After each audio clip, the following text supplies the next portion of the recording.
Hello' everyone, আপোনালোক সকলোকে নমস্কাৰ। আমাৰ চেহৰী টাইমত উঠিলোঁ, আমি খোৱা লোৱা হ'ল গোটেই পৰিয়ালৰ। এতিয়া আমি নামাজ পঢ়িম। নামাজ পঢ়াৰ পিছত অলপ শুই যাম, কাৰণ নেক্সট দিনা বাবুহঁতৰ পৰীক্ষা আছে। এয়া ৰাতিপুৱা হ'ল, মই ৰাতিপুৱা উঠিয়ে বুট ভিজালোঁ, 2 ধৰণৰ বুট ভিজাইছোঁ। এতিয়া বাবাহঁতে এক্সাম দিব যাব ওলাইছা, আজি লাষ্ট ডে। তুমি এবাৰ কোন ক্লাছত উঠিবা? তুমি আজি last day exam. Best of luck.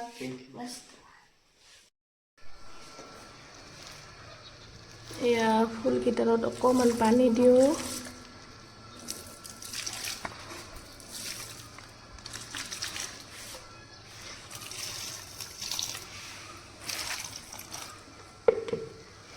এডাল বিলাহী গছ চাওকচোন, কণমানি বিলাহী।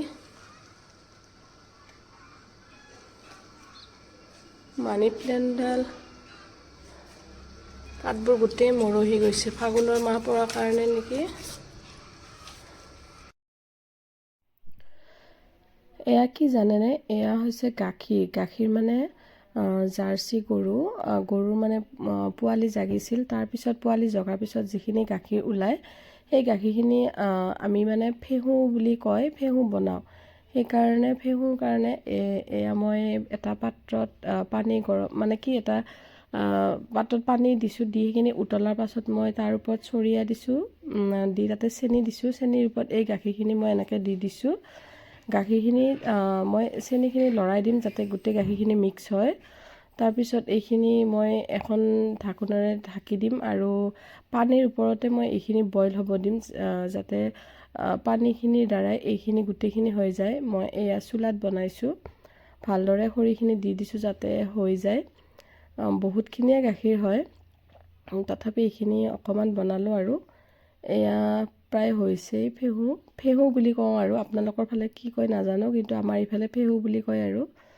এয়া চামুচেৰে মই গোটেই ছাইডটো উঠাই দিছোঁ। অকণমান মিঠা মানে কি, চেনি নিদিলেও হয়, এনেও গাখীৰটো মিঠাই থাকে যিহেতু বহুত ডাঠ গাখীৰটো। আৰু চেনি দিলেতো মিঠা লাগে, আৰু বিশেষকৈ ল'ৰা ছোৱালীখিনি চেনি দিলে অলপ মিঠা হ'লে খাবলৈ ভাল পায়। মোৰ বাবুহঁতে খাই খুব ভাল পায়, সেইকাৰণে মই অকণমান চেনি দিলোঁ। এয়া হৈ গৈছে। মই এইখিনি ধুনীয়াকৈ পিচ কৰি কাটিছোঁ যাতে এটা মানে কি ভাঙি নাযায়, কিন্তু গোটেইখিনি প্লেইন হোৱা নাই, তথাপি চেষ্টা কৰিছোঁ ভালদৰে উঠাবৰ কাৰণে। এয়া চাওকচোন, ধুনীয়াকৈ হৈ গৈছে আৰু বহুত চফ্ট হয়। এয়া মই গোটেইখিনি আধা মই তাতে থৈ আধা এইখিনি এনেকৈ উঠাই আনিছোঁ। এয়া বৰ ধুনীয়া চফ্ট হৈছে, খাবলৈও ভাল লাগিব, ইফতাৰত খাম। এয়া দেখাটো বৰ ধুনীয়া হৈছে, পনীৰ টাইপৰ হৈছে আৰু। আজি ইফতাৰী যোগাৰৰ কাৰণে পুৰি বনাম বুলি ভাবিলোঁ। ল'ৰাই পুৰি খাম বুলি কৈছে, সেইকাৰণে মই পুৰি বনাম বুলি ভাবি পুৰিয়ে বনালোঁ।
পুৰিৰ লগত খাবৰ কাৰণে আলু ভাজিলোঁ মই লুচি পুৰি মানে কি বেলি থাকোঁতে সৰু বাবু আহি মোক মানে কি জোকাই দিছিলে কাৰণে হাতৰ পৰা লাঠিডাল পুৰি গৈছিল।